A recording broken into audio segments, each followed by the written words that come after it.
Olá, eu sou Valéria Coutinho Pereira.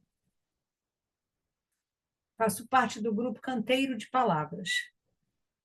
No canteiro, eu sou a Estrelícia. E hoje eu vim contar uma história sufi numa singela homenagem ao Sérgio Rodrigues, o nosso girassol. O Sérgio gostava muito de contar histórias sufis pela sua sabedoria, pelo seu ensinamento e pela sua semeadura. O príncipe, o mestre e a águia. Uma rainha ficou viúva quando seu filho tinha apenas 5 anos de idade. E diante da impossibilidade dele se tornar rei, a rainha foi nomeada governante, até que o menino, o príncipe, fizesse 18 anos e pudesse tomar as rédeas do reino, se tornando rei. Ela era uma rainha sábia, uma boa governante. Havia fartura, havia abundância, o povo era feliz. Mas ela também era uma boa mãe e mimou e paparicou muito o menino príncipe. E ele começou a crescer achando que o mundo inteiro estava a seus pés, que todos e tudo tinha que satisfazer suas vontades, seus desejos. E a rainha percebeu que algo não ia bem. Chamou o grão-vizir e perguntou se o menino estava se aplicando e aprendendo e evoluindo nas aulas que estava tomando. O grão-vizir disse que não. Então a rainha perguntou ao grão-vizir se ele tinha um conselho, o que ele aconselhava que ela, como rainha e mãe, fizesse. O grão-vizir pensou e achou que o menino devia ter um mestre para ensiná-lo no caminho, nos seus passos. E disse a ela que um grande sábio estava na faculdade do Islã, administrando algumas aulas, alguns ensinamentos. A rainha ficou muito contente e pediu que o grão-vizir fosse até a faculdade e falasse com o sábio. Caso ele pudesse e quisesse, ela iria gostar muito de tê-lo como mestre para ensinar o menino. Seria ótimo para o menino e para o reino. E o grão-vizir assim fez. Foi até a faculdade, falou com o sábio e ele prontamente atendeu ao pedido. Chegou ao palácio, foi-lhe dada as devidas apresentações, e no dia seguinte, o sábio e o menino começaram a estudar. Eles passavam o dia inteiro lendo, e o sábio contava para o menino príncipe as maravilhas do mundo. E toda semana, a rainha chamava o sábio para que ele pudesse dizer como o menino estava se saindo. E o sábio só balançava a cabeça. A rainha ficava triste, mas o sábio continuava as lições com o menino. Até que um dia, a rainha mudou a sua pergunta e perguntou ao sábio o que eles poderiam fazer, o que ele aconselhava que fosse feito. O sábio realmente disse que o menino ainda não tinha aprendido uma grande lição de um governante, que o governante não governa para si, ele governa para o povo, ele governa pelo povo. E o menino não tinha essa noção. Seus estudos não iam bem. E ele deu a ideia que ambos deveriam sair passeando pelo reino, como os peregrinos, que talvez no convívio com o meio ambiente, as pessoas, a vida do reino, pudesse despertar no menino príncipe, a responsabilidade, o empenho, o entusiasmo pelo conhecimento, para poder ser um bom governante.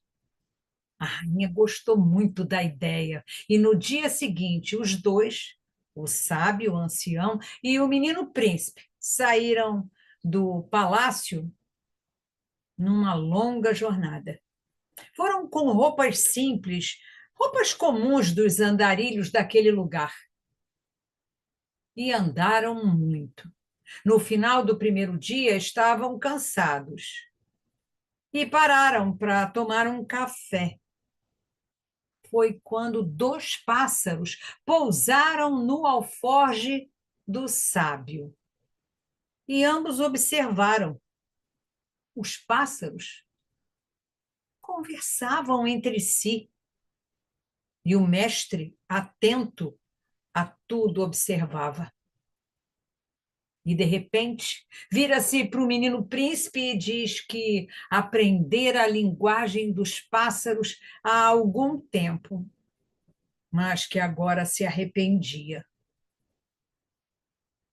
O menino indagou que queria saber o que os pássaros estavam falando, mas o ancião disse que não. Ele não queria contar a ele o que os pássaros haviam dito. Mas o menino príncipe, Hassan era o nome dele, Hassan insistiu muito, muito, muito. E o ancião contou.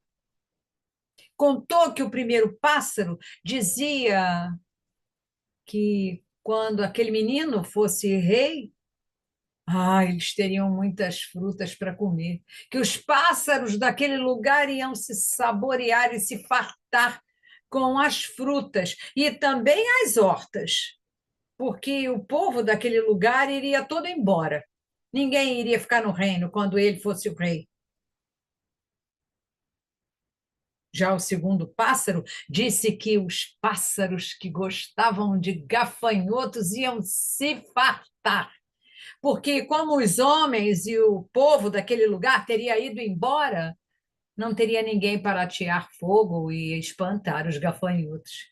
Eles iriam se proliferar muito, que naquele reino cobras e lagartos iriam se banhar de sol, lagartear, como a gente costuma dizer, à vontade, em qualquer lugar, porque não, o povo já teria ido embora quando ele fosse rei.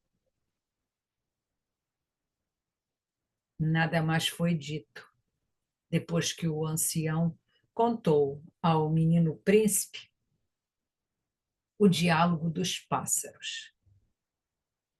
Com o silêncio do cair da noite, ambos também ficaram em silêncio. No dia seguinte, quando acordaram, começaram a sua jornada novamente. Lá, pelo meio do dia, mais ou menos, eles chegaram a um oásis. E lá haviam dois camelos conversando. Sam percebeu que o mestre observava muito e aquietou-se, esperou. E quando os camelos pararam de conversar, de fazer os seus grunhidos, o menino príncipe perguntou ao ancião.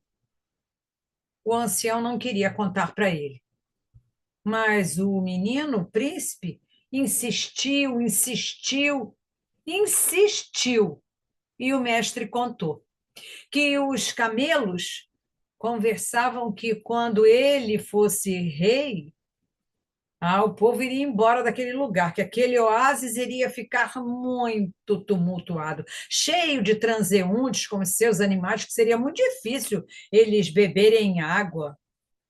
Seria muito difícil. É, aquele menino, quando for rei, o povo vai todo se embora. Esse oásis vai ficar muito tumultuado. É melhor nos precavermos.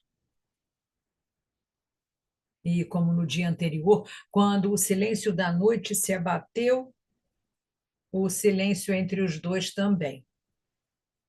Sem dizer que os dias seguintes foram parecidos. Acordavam, caminhavam, e o sábio sempre a observar o menino. Até que, depois de um tempo da sua longa caminhada, eles chegaram ao sopé de uma montanha. A montanha era muito alta e se ouviam pios, pios. Quando se olhou para cima, viu-se um ninho de uma águia e ela conversava com os filhos. O menino príncipe só observou o ancião, que olhava, e ele também. Quando o ancião retornou com o olhar para o menino, ele perguntou: o que falam? Dessa vez, Hassan não precisou insistir tanto. O ancião logo lhe contou que a águia estava ensinando os filhos e dizendo que, quando eles crescessem, que era bom que eles fossem pegar as ovelhas no reino vizinho, porque as ovelhas daquele reino, seriam magras e fracas, estariam doentes, porque o povo iria embora. Que contra isso aquele rei não governaria bem, mas que sempre é tempo de se corrigir o passo, sempre é tempo de mudança. E o silêncio, como sempre, entre o menino príncipe e o ancião, sábio e mestre, cercou-os. O sábio esperou um tempo e, de repente, olhou para o menino príncipe e perguntou: já é hora de voltarmos?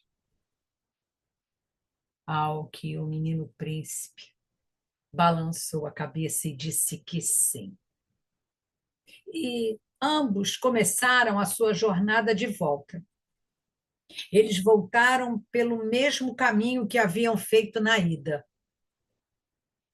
E o sábio pôde perceber que o príncipe menino tinha tomado uma medida diferente.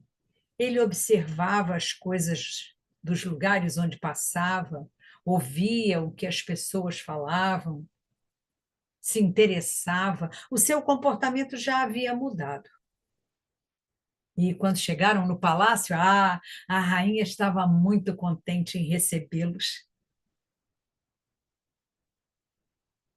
Houve uma festa para comemorar a volta do príncipe menino e do sábio. E naquela mesma noite, a rainha perguntou ao sábio, e este lhe disse que agora o menino estava pronto para aprender, que ele tinha aprendido a primeira lição que um governante deve aprender.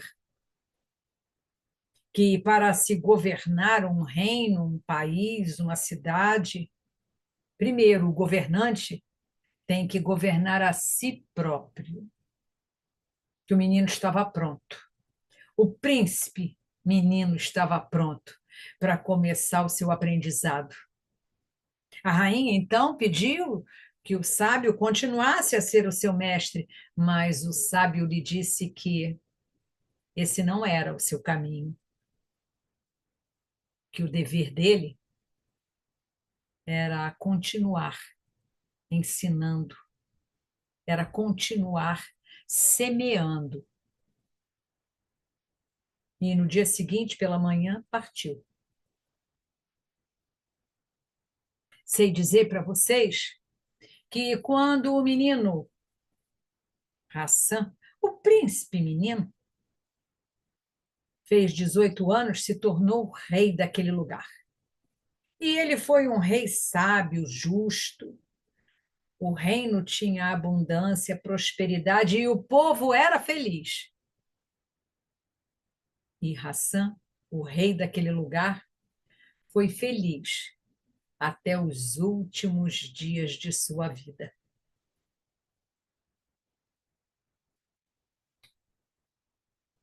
Como eu disse no começo, essa é uma das histórias que o Sérgio gostava de contar. Está nesse livro, Histórias de Tradição Sufi,